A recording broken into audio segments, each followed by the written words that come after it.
అయితే వీటి నుంచి రక్షణ పొందాలని హైకోర్టులో రక్షణ పొందాలని ప్రయత్నిస్తే హైకోర్టు తిరస్కరించింది.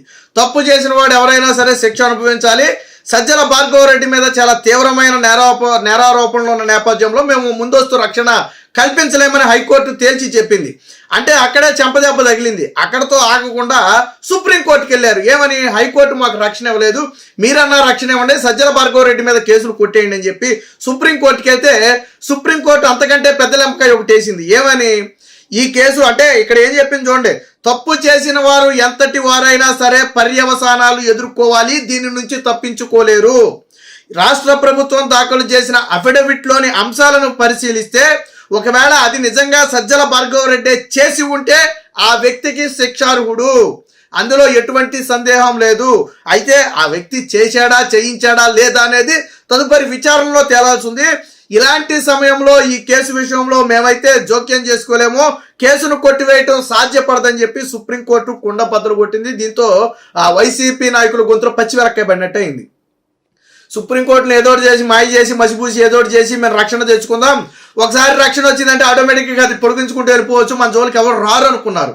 కానీ ఎప్పుడైతే మహిళల మీద, ముఖ్యంగా ఇప్పుడు పదవుల్లో ఉన్నటువంటి నాయకుల మీద అత్యంత నీచమైనటువంటి పదజాలంతో పోస్టులు పెట్టారో వాటన్నిటినీ కూడా సుప్రీంకోర్టు ఈ కేసు విచారిస్తున్నటువంటి న్యాయమూర్తి ముందు పెడితే ఆయన ఆశ్చర్యపోయాడు. ఒక మహిళల పట్ల సమాజంలో ఇంత దుర్బలమైన భాష వాడటమే కాకుండా ఈ రకంగా మార్పింగులు చేశారని చెప్పి న్యాయమూర్తి ఆశ్చర్యపోయిన పరిస్థితి. అందుకే ఆయన చెప్పింది ఏంటి? చేశాడా లేదా అనేది తదుపరి, కానీ చేసిన ఆరోపణలు చాలా తీవ్రమైన ఆరోపణలు అని చెప్పి చెప్పడం జరిగింది. మీకు ఏం కావాల్సి వచ్చినా మీరు హైకోర్టులో తేల్చుకోండి తప్ప ఇప్పుడు మేమైతే రక్షణ ఇవ్వలేమని చెప్పి సుప్రీంకోర్టు తేల్చి చెప్పింది. కాకపోతే సుప్రీంకోర్టు నుంచి వాళ్ళకి లభించిన చిన్న ఊరట ఏంటంటే హైకోర్టులో వీళ్ళు వెళ్ళి వాదించుకునే వరకు అరెస్టు నుంచి ఉపశమనం లభించింది. అంటే హైకోర్టు ఈ కేసును విచారించి ఏదో ఒక డెసిషన్ తీసుకునే వరకు సజ్జల భార్గవరెడ్డిని అయితే అరెస్టు చేయకుండా మాత్రం ఆదేశాలు అయితే ఇవ్వగలిగింది తప్ప ఈ కేసు విషయంలో జోక్యం చేసుకోవడానికి కానీ, కేసును కొట్టేయడానికి కానీ, సజ్జల భార్గవరెడ్డికి పూర్తి స్థాయి స్వేచ్ఛ కల్పించడానికి కానీ సుప్రీంకోర్టు నిరాకరించింది. ఒక రకంగా ఏంటంటే సుప్రీంకోర్టు కూడా ఆ మధ్యలో కలగజేసుకుని మీరు ఎన్నైనా చెప్పండి అంటే వీళ్ళేదో కపిల్ సిబాల్ వాదించిన వ్యక్తి కూడా, సజ్జల భార్గవరెడ్డి తరపున వాదించిన వ్యక్తి కూడా supreme court senior lawyer Kapil Sibal వాదించాడు. చిన్న చితకా లాయర్ ఏం కాదు.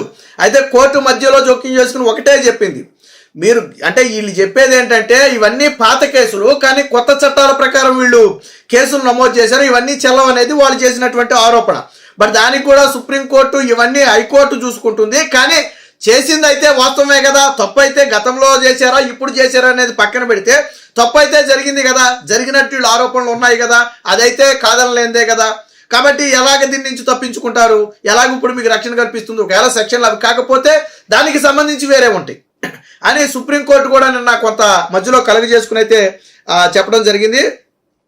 దీనికి సంబంధించి నిన్న తప్పు చేసిన వారు ఎవరైనా సరే పర్యవసానాలు ఎదుర్కోవాల్సిందే, మహిళల మీద అసభ్యకర పోస్టులపై జస్టిస్ సూర్యకాంత్ వ్యాఖ్యలు, కొన్ని పోస్టులు తీవ్ర అభ్యంతరకరంగా ఉన్నాయి, వీటిని సమాజం యాక్సెప్ట్ చేయదని చెప్పి వ్యాఖ్య.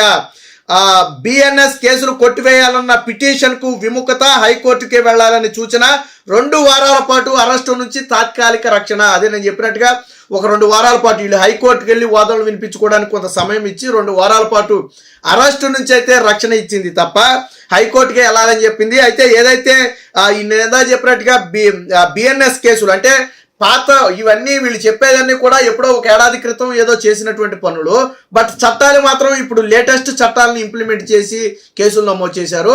సో చెల్లదని కొట్టేయాలని చెప్పి సజ్జల భార్గవరెడ్డి తరపు న్యాయమూర్తి కపిల్ సిబాల్ వాదిస్తే దాన్ని కోర్టు కొట్టిపడేసింది.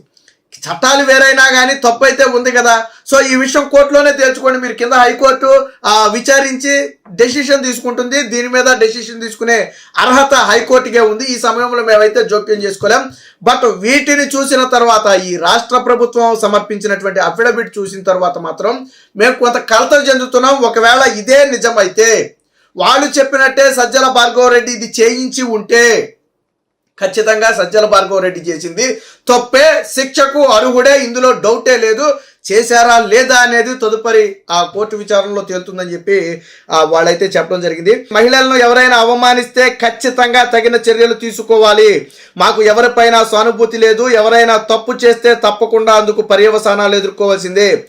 రాష్ట్ర ప్రభుత్వం సమర్పించిన పత్రాలలో చెప్పినట్టుగా సజ్జల భార్గవ రెడ్డి చేసి ఉంటే అది అత్యంత అవమానకరమైనటువంటి విషయం అని సుప్రీంకోర్టు న్యాయమూర్తి అయినటువంటి జస్టిస్ సూర్యకాంత్ వ్యాఖ్యానించారు. సామాజిక మాధ్యమాల్లో పెట్టిన పోస్టులపై వచ్చిన ఫిర్యాదుల ఆధారంగా రాష్ట్ర ప్రభుత్వం తనపై బిఎన్ఎస్ సెక్షన్ 111 కింద పెట్టిన కేసులను కొట్టివేయాలని కోరుతూ సజ్జల భార్గవ రెడ్డి దాఖలు చేసిన పిటిషన్ విచారణ సందర్భంగా అయితే ఈ వ్యాఖ్యలు చేయడం జరిగింది.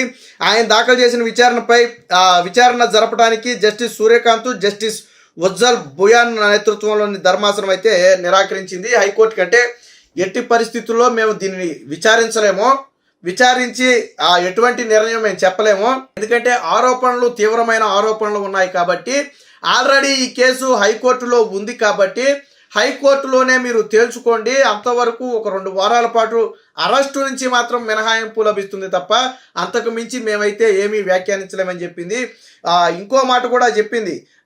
మాట్లాడుతూ నిన్న ఒక సరదా సెటైర్ డైలాగ్ అయితే నిన్న హైకోర్టు న్యాయమూర్తి అయితే వేయటం జరిగింది. ఇక్కడ ఏం చెప్పారంటే, భారతీయ న్యాయ సంహిత అంటే బిఎన్ఎస్ చట్టాలు అమల్లోకి రాకముందు జరిగినవైనా తాజా ఫిర్యాదుల ఆధారంగా బిఎన్ఎస్ ప్రకారం సెక్షన్లు నమోదు చేశారు. వారం రోజుల్లో 460 నోటీసులు ఇచ్చారు, 147 ఎఫ్ఐఆర్ నమోదు చేశారని చెప్పి కపిల్ సిబాల్ కోర్టు దృష్టికి తీసుకువెళ్తే అప్పుడు జోక్యం చేసుకున్నటువంటి న్యాయమూర్తి జస్టిస్ సూర్యకాంత్ అది మీ నుంచే నేర్చుకున్నారని నవ్వుతూ ఒక సమాధానం ఇచ్చారంటే, గతంలో వైసీపీ హయాంలో జరిగినటువంటి బహుశా ఈ అక్రమ అరెస్టుల గురించి బహుశా ఈయనకేమైనా అవగాహన ఉండి అన్నారేమో తెలియదు కానీ నవ్వుతూ ఆ అరెస్టులు ఎఫ్ఐఆర్లన్నీ మీ నుంచే నేర్చుకున్నారని చెప్పి ఒక సెటైర్ కూడా వేస్తే కోర్టు హాల్లో అందరూ కూడా నవ్వుకున్నటువంటి పరిస్థితి. సో మొత్తంగా ఇటు ప్రభుత్వం తరపున సిద్ధార్థ లుద్రా కూడా బలమైన వాదనలు వినిపించారు. వీళ్ళు తప్పు చేశారు కాబట్టే తప్పించుకునేందుకు ఆల్రెడీ హైకోర్టులో విచారణలో ఉండగానే సుప్రీంకోర్టుకు వచ్చారు. ఇలాంటి సమయంలో రక్షణ కల్పిస్తే ఏదైతే ఆధారాలు ఉన్నాయో అవి తారుమారయ్యే అవకాశం, కేసుని ప్రభావితం చేసే అవకాశం కూడా ఉంటుందని చెప్పి సిద్ధార్థ లుద్రా కూడా బలంగా అయితే వాదించడం జరిగింది. అయితే ఎవరూ తప్పించుకోలేరు, మేము కేసులో ఎవరికి ఎటువంటి ఫేవరు చేయటం లేదు, కేవలం 2 వారాలు తాత్కాలిక రక్షణ మాత్రమే ఇచ్చాం, బట్ కేసు విచారణ అనేది కొనసాగుతుంది, అందులో ఎటువంటి సందేహం లేదని చెప్పి